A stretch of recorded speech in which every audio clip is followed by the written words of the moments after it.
Okay, I want to get this in the beginning of the video because I don't want this to get overlooked later. I've made a change to the syllabus and to the grading, though I think to your benefit, but I want to make sure that you understand it, and if you have any questions or concerns, you let me know because I know, it's me making the change here, so I'd be happy to talk about it with you if you think there's another option or avenue you want to take.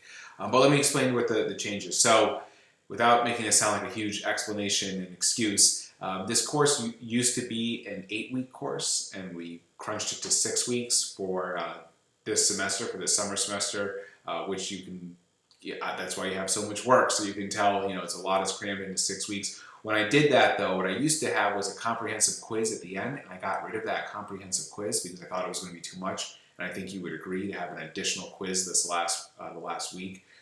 Which will it would make 3 quizzes in 1 week, so I didn't think you wanted that. So I cut that out, but then when I was doing the syllabus, I never adjusted the grades for that, meaning there's really only 6 chapter quizzes worth 300 points, 50 extra points that I had to do something. So what I've done is I've added that 50 points into the final writing assignment, making your final writing assignment worth 200 points. I think this is actually a benefit for you because by the time you do this writing assignment, you've already had feedback on the other 2 writing assignments, so students generally do better on their last assignment.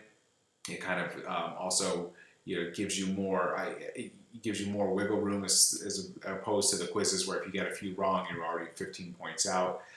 So long story short, I've made the writing assignment 200 points, and you only have 6 quizzes making it 300 points. But if you are very concerned about that, I understand, and there are other options. What I could do is give you that comprehensive quiz worth 50 points, and we could do that, making that 7 quizzes like I initially had. That's one option for you. So actually, it really is the only option for you. So we could do that. I could give you that last quiz if you want me to give you the quiz, and then this will be worth 150 points. Or if I don't hear from you, I'm going to just assume that you're okay with the change here, making this 200 points and making the chapter quizzes having only 6 at 300 points. Okay, message me if you have questions. All right, let's take a look at the weekly content here. We're already in week 5. Well, let me go over it so this might also help make your decision about what you want to do for that last assignment here. Read chapters 11 and 12, and I also have, and I've broken it up into 2 bullets here, read chapters 14 and 15. Actually, before I even get into this, let me just preface this with, you guys know, it's a 6-week course, jamming 15 weeks into 6 weeks. So it's pretty much double the work which you would normally get in a college semester into each week. So these last 2 weeks are going to be brutal. I have no other way of saying it. These last 2 weeks, it's a lot of work, right? It's a lot of work. Think about how stressful finals are for you. That's what's getting crammed in here in the last 2 weeks. So I do know this is a lot of work. That's what you signed up for this class. But, of course, I understand how much you've got. I'd say all this because you really got to time manage in these last 2 weeks. Really have to time manage because this can all sneak up on you in that last week. So I'll give you my idea what's a good time management. Of course, everybody's different, but let me just preface this whole video with that. So keeping that in mind, chapters 11 and 12 and chapters 14 and 15. These will all be due the last absolute day of this class, which is the last day in June. I have my calendar here. What is that, June 31st? So this is all due that last, actually, we'll look at it in a minute in the due dates, June 30th. So this is all due June 30th, but before the end of the day, that's when the class ends. That's when everything is due. So while I do have all these chapters for this week, you've got 2 weeks that you normally had to finish it. However, thinking of time management, this is what I would do. Read and do the quiz for chapters 11 and 12 this week. So read these 2 chapters this week, get this quiz done. Read these 2 chapters. You can even start this week, get this quiz done next week because it'll be fresh. If you're a really quick reader, you can do all of these and get all the quizzes done this week and take that off your plate for next week. But it's a lot of reading to do. So at the very least, 11 and 12. And I would say actually at the very least chapter 11, because you're going to need 11 to do this exercise. But these 2, get your quiz done this week. These 2 next week, get that quiz done, and this will be all out. This option is here for you to get it all done before next week. Review my edits and comments from your hard news story. After I finish with the outline here and what your homework is, I'm going to give you some feedback, general feedback for the class. on your hard news story, but I also gave you very specific feedback. You probably already read it. If you're still not sure what I mean, and especially after this video, I'm going to give some general feedback, but if you're still confused, you don't think I answered it in this video either, message me. We could have a phone conversation, we can Skype, we can try to go back and forth with email if it's quick answers, but I want you to make sure you understand what you got wrong so you can apply that for your profile story, which is due by the end of the week. So I really want to make sure that you're feeling comfortable applying all that with your profile story. But okay, so we'll look at the comments here. You have a new exercise, complete the broadcast news exercise. It's from chapter 11. So that's why I said make sure to get chapter 11 done this week. Read it this week because you're going to need it to do your broadcast news exercise. You should be finishing up your profile story, which you started last week. You're going to be finishing that up. With that too, like I said, I'm expecting you to apply the comments from here. So make sure you're looking at what my comments are from the hard news story and adjusting your profile story to that. And then you're beginning your final story. I know I told you it's a lot. I understand where you guys are coming from because it's a lot right now. So I have to give you your final story. So you have 2 weeks to get that done, right? So you have 2 weeks to get it done so you can start working on it this week, get it done next week. And I'll have a separate video, as you can see, talking about your final story. So kind of looking at the homework quickly, this exercise is due this week. These chapters will be due within 2 weeks, but I would try to get this one done this week and this one done next week. You have your final writing assignment, which is done which is 2 weeks. You need to get that done. And then the last thing that isn't here, well, actually, let's go right over here to due date. So that's everything we just talked about, right?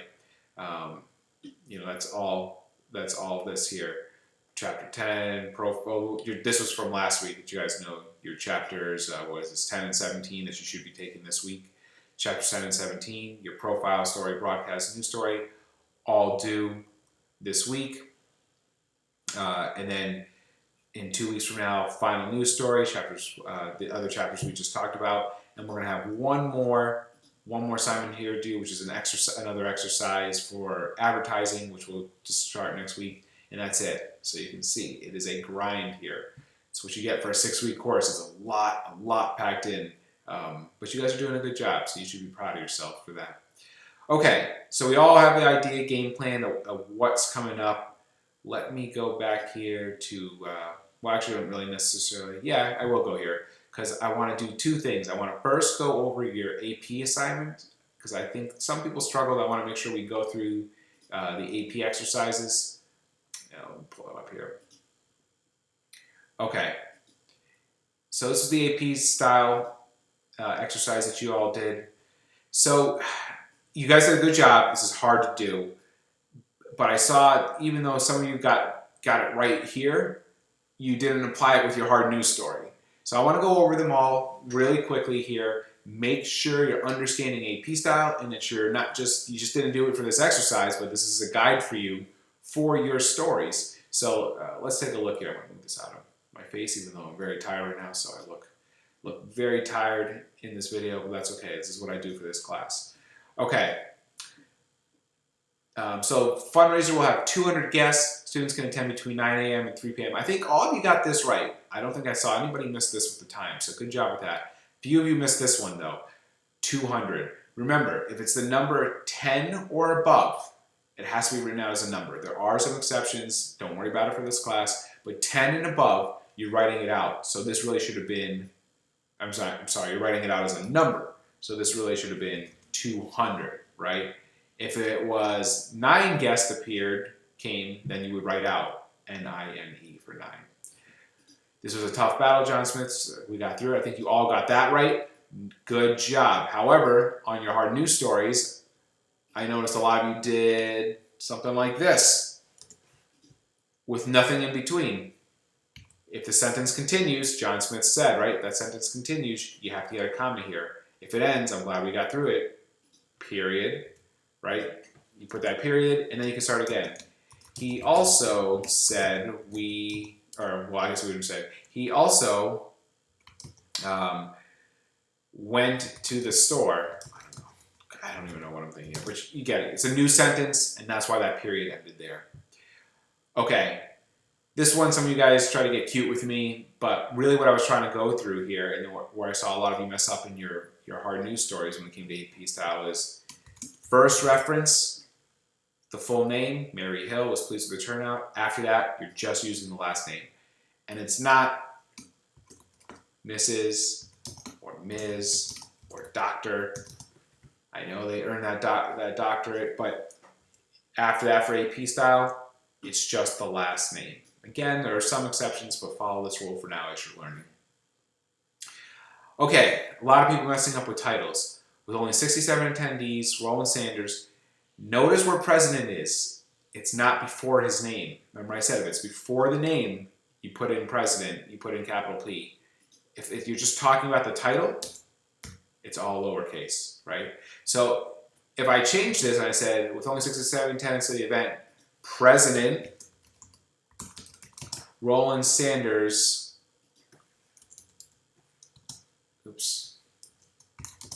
of the Hartford Whale Club was upset, right? So if I did it that way, then it is a capital P. The moment I put it after, I just say he is the president, or the president was not happy. How about this? At 67 in friends, let's try it this way. With only 67 attendees at the event, the president of the Hartford Whale Club was upset with the turnout. Lowercase p. All right? Hopefully you're starting to see that. So if there's no name right after it, make it a lowercase and you're safe. Most of you, I think everybody got this one, but if you're not sure here, you don't need dollars. So everybody got that one right. So everybody got that one right. For this one, this was a very little distinction, but first of all, I think most of you got that right. But you also got to get rid of the TH or RD or whatever it is. You just have the number. So he was born November 12th, and you guys got that right. November is, and you wrote it out. Okay. You guys got this one right. I don't think anybody missed that. And I think you guys are pretty good in your hard news stories, getting all those right. Again, with the title here, so lowercase, that's good. Lowercase, that's good. Let's stick with it. Lowercase. So, again, some of you did all right with this and then didn't apply this with your hard news stories. Use this as a guide. Use that other guide I have. Use your AP style guide that I put here for you guys, the website. Use all this. Editing for AP style is going to take you time. It may take an hour plus. It takes a lot of time. So if you know there are things you struggle with too, make sure you're editing your story for that. All right, let's talk about hard news stories. Actually, I can just, here, we'll put me, you guys, you see my little trick now. I use FaceTime here, but let me go. Okay, so let's talk about your hard news story.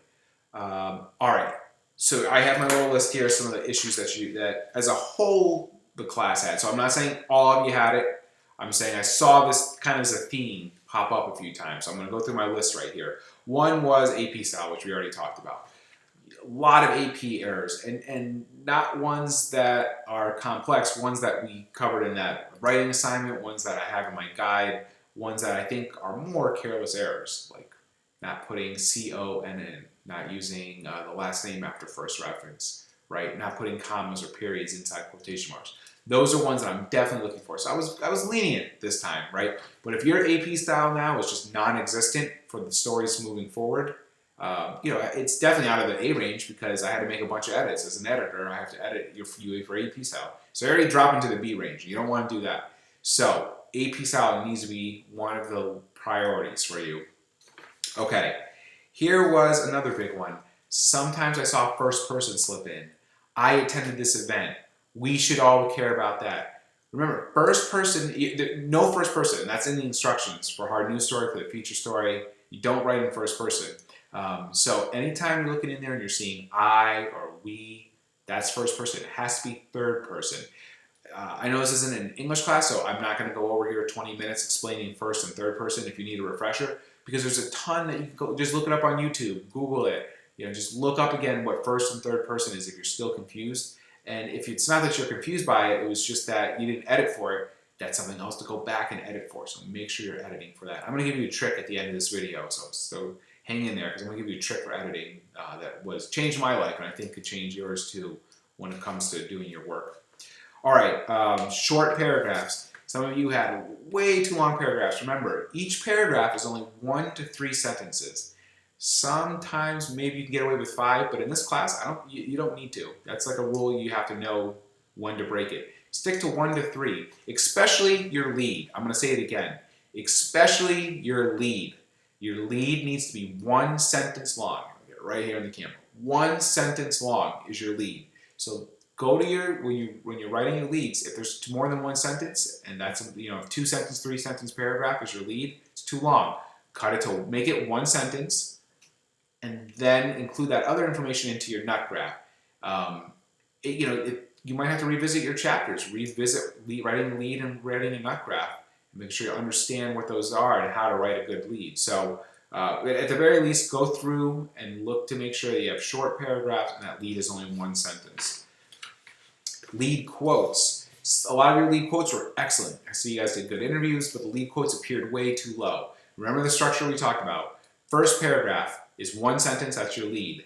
Second paragraph, maybe third paragraph, are your nut graphs. So it's 2 paragraphs, usually a few sentences of your nut graph. Then, depending on how many paragraphs you have for your nut graph, your lead quote should be appearing. So, you're looking at the third or fourth paragraph is a lead quote. It's a good quote, your best quote usually. And then you break into background. I know it's hard to do, but that's the way, that's a good structure. Getting that quote up there early makes it interesting. If you put that quote too low, people start to lose interest. They need to have the spices. Like remember I made the analogy about spices being like food, right? You're having spices in food, this is what gives it taste. If you don't have spices till the end of the meal, it's going to be bland, you're not going to like the meal. You want to taste that early. You want to taste those spices. So get that lead quote up between the 3rd and 4th paragraph. AP style. A lot of times for quotes, you reference the person, but you didn't get their name. You got to get their name. Especially like this isn't being posted in the Hartford Current, so most people you can say, I know, and it's hard.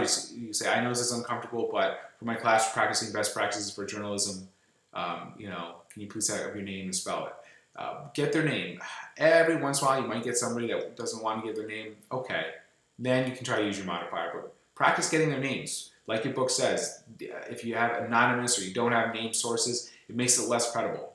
Get their names. Most people have no problem giving your name and attributing. So try to get their name instead of saying a person who attended the event or somebody close to say the person's name, Joe Smith, John, whatever, get that person's name.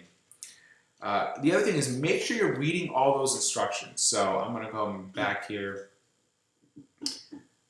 Where are we? I'm going to just look at any. Let's go back to hard news story. So here's your hard news story. Go through and make sure you've done all this. Did I not use any reporting? Do I have at least 1 human source? Do I have between 500 and 650 words? If you go through and you're less than 500 words or more than 650 words, that's not good. That's, your grade's gonna really suffer. If you go through and you didn't have at least 1 person that you talked to, and I said include at least 1 human source and 2 direct quotes, and you didn't have at least 2 direct quotes, that's not good. That's gonna really hurt your grade, right? I mean, doing all this doesn't even guarantee an A. Doing all this guarantees you did the bare minimum that you needed. So if you're not doing all this, you're not even reaching the bare minimum. So you have to make sure you go through. Written in third person, here's another one, right? It has to be written in the third person and in the past tense. If you didn't do any of that, you're really striking out here. So you've got to go through and look at the instructions and make sure that you're checking all those boxes. And if you're confused by one of them, message me. I'd be happy to go over and try to explain to you. Message me early, of course. Okay. So that's my general feedback. I also gave you very specific feedback to you individually, and if after all this something is still fuzzy, don't just sit there and say, oh, well, it'll resolve itself. No, message me. We'll find a time to talk or communicate. I want to really make sure you understand this for your profile story. All right, so I think that covers everything for this week. The next video here is going to explain what your final story is, so that's what the other video in this. But look, this is a lot of work. I've said it like 10 times already, but I know this is a lot of work. You guys are hanging in there, stay tough, but use me as a resource. That's part of what this class is. It's a little bit different in style because I'm not in front of you as a lecturer, but I can still be used as a resource. So use me if you're confused or if you think you need additional help.